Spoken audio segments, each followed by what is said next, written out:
Romans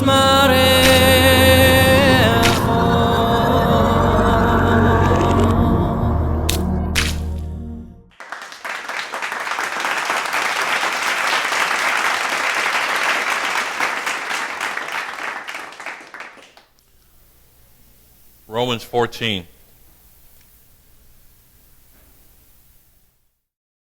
Let me clarify something. And I'm going to make it as clear as possible. There are certain foods that I refuse to eat. I just refuse to eat them. But it's got nothing to do with being kosher. You know what kosher means? Kosher means that a rabbi goes into a kitchen, he inspects the kitchen. There needs to be pots separated, pots for dairy products and pots for non-dairy products. The stoves should be separated. The sinks have to be separate. Once the rabbi goes in, he inspects the kitchen, and he deems the kitchen as being kosher. Once he deems the kitchen as being kosher, then he determines whether the food you're cooking and the way you're cooking the food is kosher. And I want you to know that the word, by that definition, is not in the Torah. Eating kosher as we know it today has to do with the Talmud. It has nothing to do with the Torah. And I'm getting sick and tired of hearing people say that they eat kosher and then they violate most of the other Torah. As if eating kosher, and again, there's certain foods I don't eat. And I'm not suggesting you eat things that you shouldn't eat. But I'm getting sick and tired of the self-righteousness of people boasting about what they don't eat. If you eat kosher, bless you. If you don't eat kosher, it's your business. But let me just say this. Eating kosher is the only thing in the Bible that the self-righteous people will point out. It speaks of a man having impurities and going outside of the camp. When a woman's period or that time of the month occurs, she's supposed to go outside of her house for 7 days. You know anyone who does that? How can they pick out the only thing in the Bible that people pick out to be righteous is what they eat, and the eating is only meat? Because kosher today includes vegetables, plants. In the Torah, it doesn't. In the Torah, it only deals with 7 animals, which are what? Sacrificial animals. Only 7. The Torah says there are 7 animals you could eat. Why? Because there are a covenant relationship between Yahweh, the ark, Noah, and the children of Israel. And that separated them from the rest of the world. And these animals were chosen as sacrificial animals, and you're to eat them when you sacrifice them. The word kosher is a Talmudic term. And if I'm being righteous because I eat kosher, I should keep it to myself. Let me show you something. Romans chapter 14. Because Shaul, who wrote 2/3 of the New Testament, told us, if you think that you're righteous by your circumcision and you're forcing the Gentiles to be righteous by circumcision, he says, I wish you would castrate yourself. And circumcision is a homiletic term which means my circumcision makes me righteous as an individual. And Shaul was saying, your circumcision doesn't make you righteous. It's the blood of Yeshua that makes you righteous. And it's not your righteousness, it's his.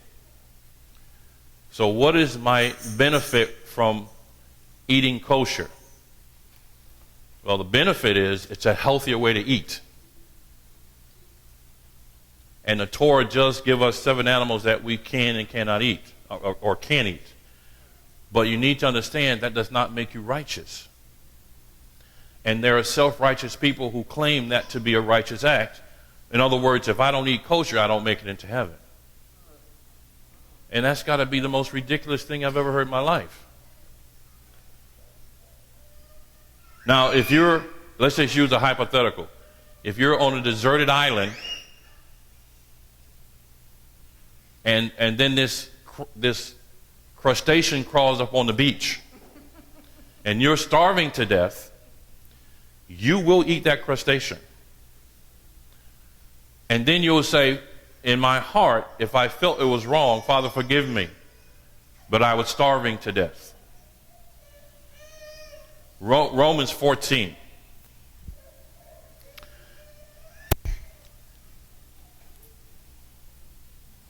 It says, and it starts actually in chapter 13, the last verse.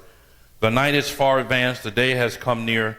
So let us put off the works of darkness, and let us put on the armor of light.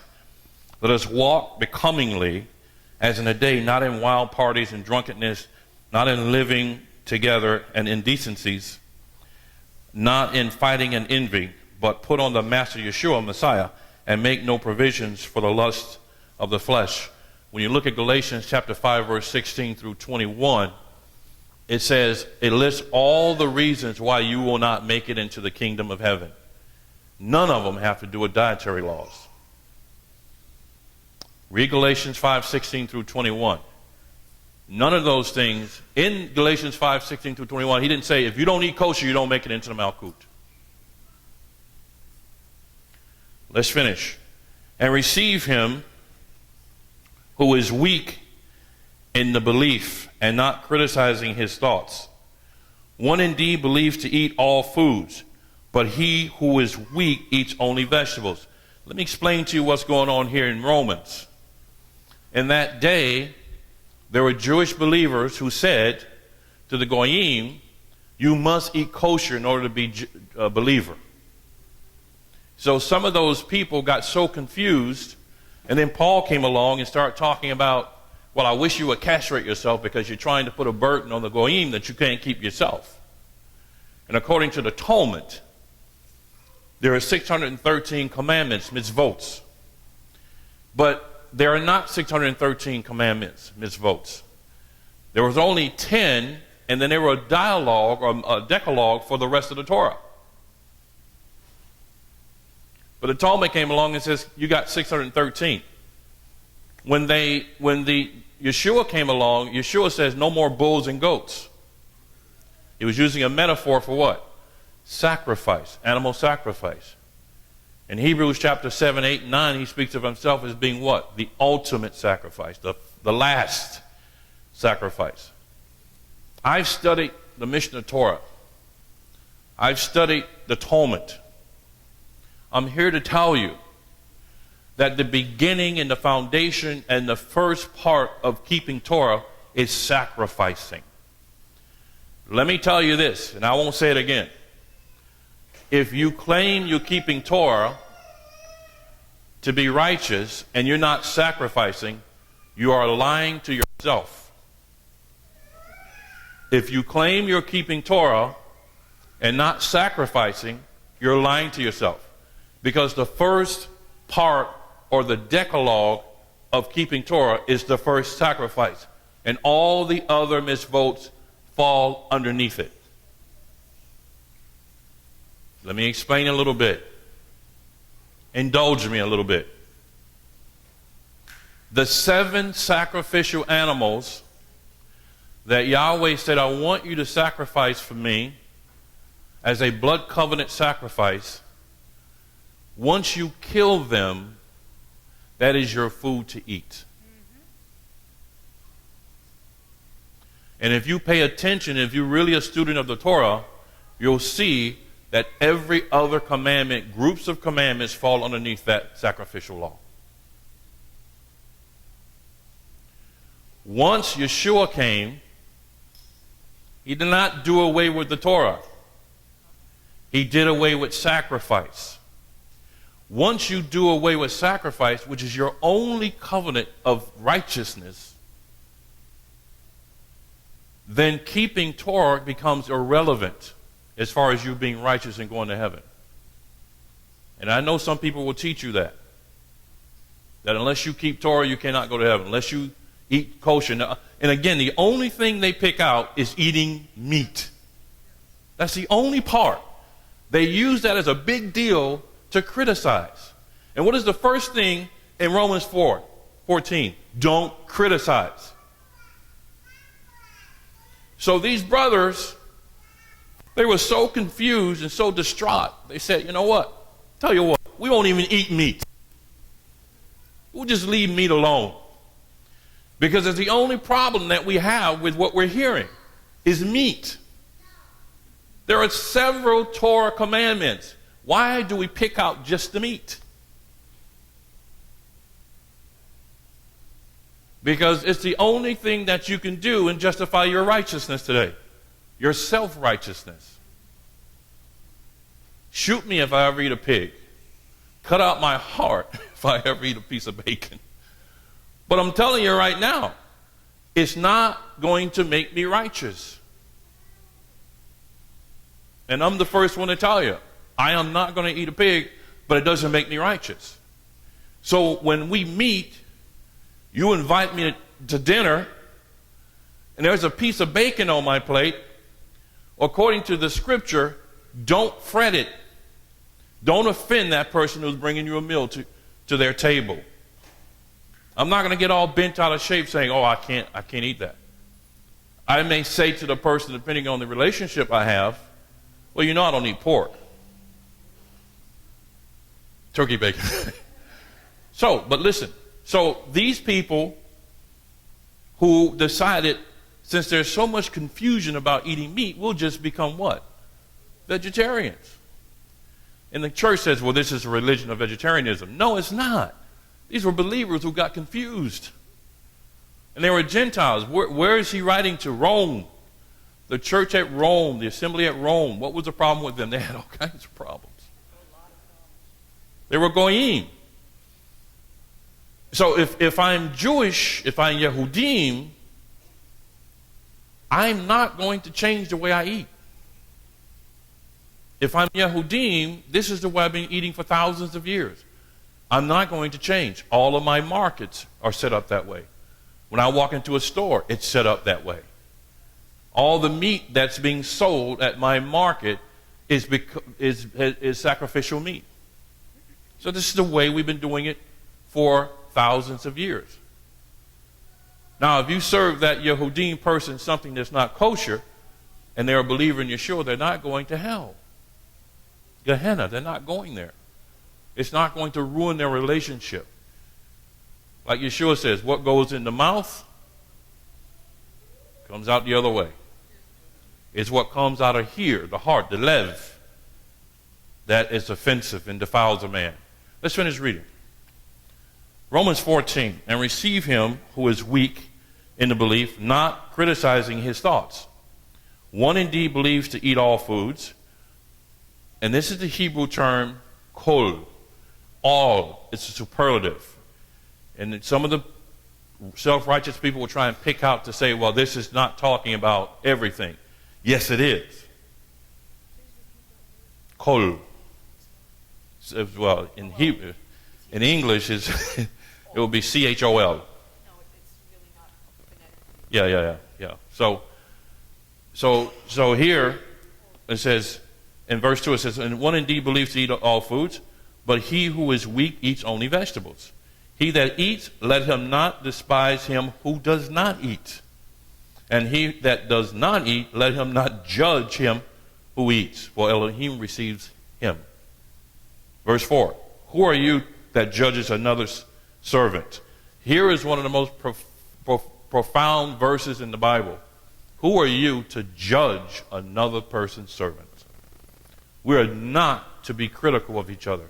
We are not to judge one another, especially when it comes to mundane things that Yeshua, Shaul, Kepha, and other people said, it's not as important as you think it is, especially if you're Goyim.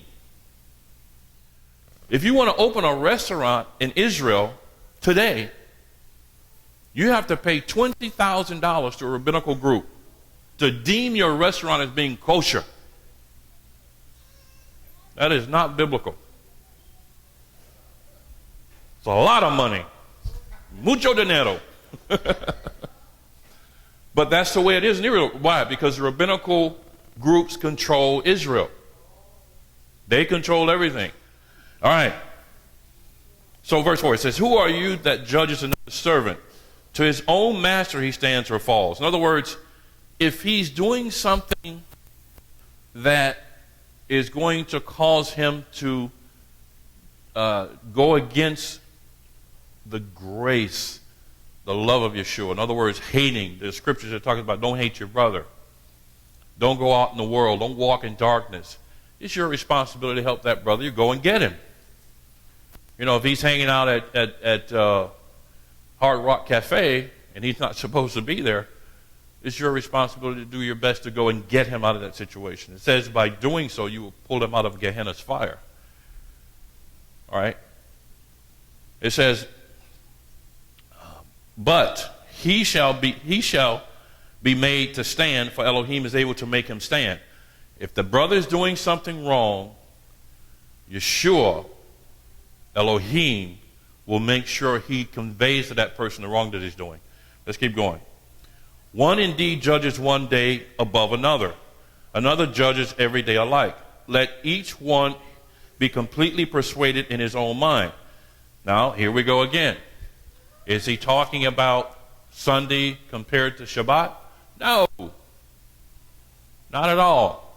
It was well established in Acts 15 that all the Goyim went where on Shabbat? They went to synagogue. To do what? To learn the Torah. They need to understand what it is that they believe. Acts 28:23. Paul persuaded men about Yeshua from Moses and the prophets, the Torah and the Navim. That's the reason why you learn the Torah. Let's keep going.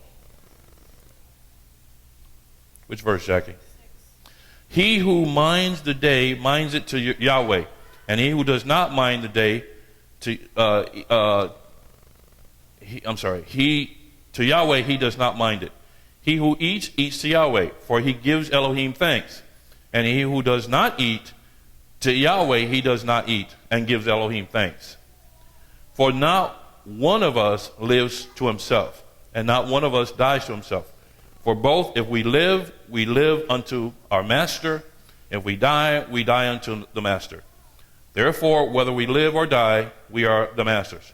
For unto this Messiah died and rose and lived again to rule over both the dead and the living. But why do you judge your brother? Or why do you despise your brother? For we shall all stand before the judgment seat of Messiah. For it has been written, as I live, says Yahweh, every knee shall bow, every tongue shall confess that he is Elohim. Each one of us, therefore, shall give account of himself. Therefore, let us not judge one another any longer, but rather judge this, not to put an obstacle or a stumbling block in a brother's way. I know I am persuaded in Master Yeshua that none at all is common of itself, but to him who regards whatever to be common, to him it is common. And if your brother is grieved because of your food, you are no longer walking in love. Do not by your food ruin the one for whom Messiah died. Do not then allow your good to be spoken of as evil. In other words, there are people who brag about their eating kosher, and that is something that they shouldn't be bragging about. It's fine. Keep it to yourself. And don't force it on anyone else because you're judging them with this one point. I can point out 612 other things that you need to deal with.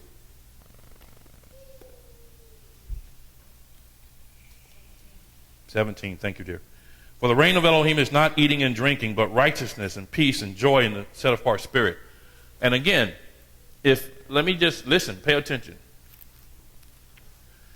If my righteousness depended on what I did or what I do, then I would be very meticulous in the things that I do, eat, walk, talk, and everything that I wear. How many of you are wearing multiple, what do you call it? Not garments, but fabrics. Because the Torah says you cannot mix two fabrics together. And I'm sure 99% of the people in this room has mixed fabrics. So when you tell me about what you eat or what you don't eat, I'm going to look at your label and your clothes. Take care of your own house before you start to destroy mine. You see where I'm going with this? In other words, if Michelle eats kosher, fine. Bless her. I come to her house. She serves some kosher food, whatever that is. You know, rabbi comes over and blesses her kitchen and all that stuff. I'm fine. I'll eat. I'll go and I'll hang out with her all the time. If I go to Barrington's house and he has some strange-looking food, I'm not going to offend him because he's invited me to dinner by not eating his strange-looking food. I'm not going to attack him and ruin what he's trying to learn with my arrogance. Now, once he becomes a believer, that's using you as a metaphor, once he becomes a believer because of my influence in his life, then I may point out to him, well, you know, a pig has 38 different parasites. But I will never tell him that he can't eat pork because the Torah says so. I will tell him the Torah says don't eat pork, but the blood sacrifice is not under those animals anymore. It's under Yeshua. His righteousness is not ours. But for a healthy reason, don't eat that. Don't eat this. Some of you, if you eat a shrimp, you're going to go to the hospital. You know why? Because it's full of free radicals, toxins. If you eat it, you may go to the hospital. You may have to take Benadryl. For he who is serving Messiah in these matters is well-pleasing to Elohim and approved by men. So then let us pursue the matters of peace and the matters for building one another up. Do not destroy the work of Elohim for the sake of food.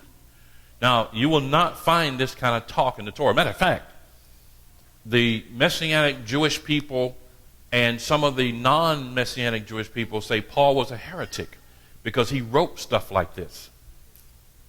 A heretic. Because he wrote this kind of stuff.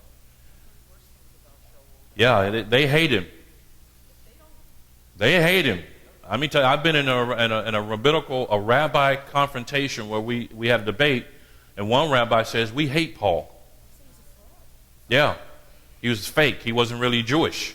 He was Roman. He wasn't Jewish. Although he was born a Roman citizen. It's got nothing to do with anything. Anyway, verse 21. It is good not to eat meat and drink wine, nor to do whatever by which your brother stumbles. Do you not have belief, or do you have belief? Have it to yourself before Elohim. I'll say it again. Have it to yourself before Elohim. This is between you and him, what you do with that plate. Understood? It's between you and him, not the world, what you do with your plate. If we start to advocate ourselves as being some kind of policeman to see what certain people are doing, then you're a hypocrite. Because you need to check the label on the back of your garment. Do you drive the Shabbat? Because in the Talmud it says you cannot drive on Shabbat. You cannot ride in a car on Shabbat. Do you do that? Not supposed to touch money. You're not supposed to have money in your pocket. Let me see. How many of you have money in your pocket? Does that make any sense? No, because on Shabbat, after Shabbat was over, what did the people of the early believing church did? They gave alms. On the first day of the week, it was Shabbat evening. They gave alms. They gave of what they had. So that was something that was dispelled, because in the Talmud it says you cannot carry money, you can't touch an elevator button, you can't do this, can't do that. Can't even light a fire. Not on Shabbat, according to the Talmud. But you know what? If you, let's put it this way. Let's say we're 2,000 years in the past. What did they not have 2,000 years ago? Electricity. Doesn't matter. They didn't have any electricity. So how did you light your house? So you sat in the dark? No, you didn't. When it talks about lighting a fire on Shabbat, it's speaking of cooking. Yeah, you're not supposed to cook. But there are people who say, you can't light any fire on Shabbat. Well, you got to light your candles in order to see in your house. And there are some in Talmudic teaching that says, I can't even touch the light switch. So they have these automatic switches now that clap on and stuff. You're not doing anything wrong. Make yourself a cup of coffee and some tea. And if you want to cook on Shabbat, you can cook on Shabbat now. I mean, we're talking about a time when there was a covenant relationship between Yahweh and the children of Israel. Now the relationship between Yeshua and us. There's a difference. Because what did Paul say? You know, he said that once you're in Yeshua, there is therefore no more what? Where does condemnation come from? The Torah. The Torah condemns. That's what it does. It tells you you're a moronic, maniacal idiot. And you are going to Gehenna. That's the purpose of the Torah, is to tell you you cannot keep it. And it's supposed to drive you to a way to keep it, or to be righteous. Not so much to keep it, but to be righteous. And who is that way? Yeshua says, I'm the way, the truth, and the what? Life. If you look at those three terms, it identifies what you cannot be under Torah.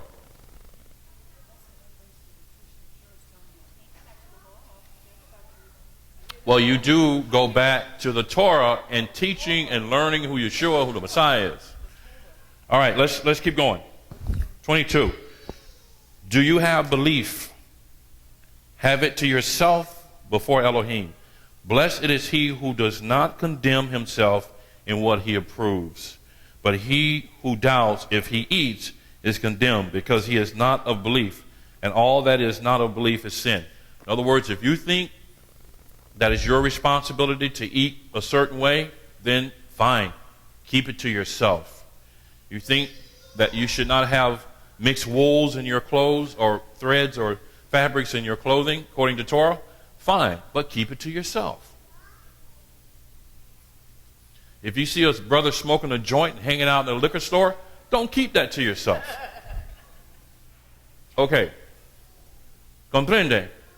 Mabina? Okay. So, now, when you invite me to your house, I'm just saying, don't be roasting no pig. Because you, as my brothers, know that I'm not going to eat a pig.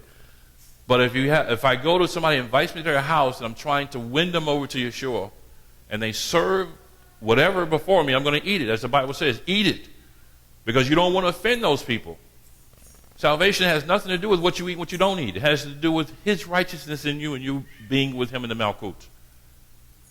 I hope that's as clear as I can. I can't make it any clearer. Thank you.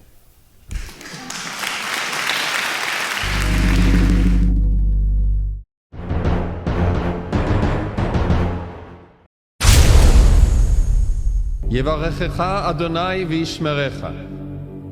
יאר אדוני פניו אליך ויחונקה. יישא אדוני פניו אליך וישם לך שלום.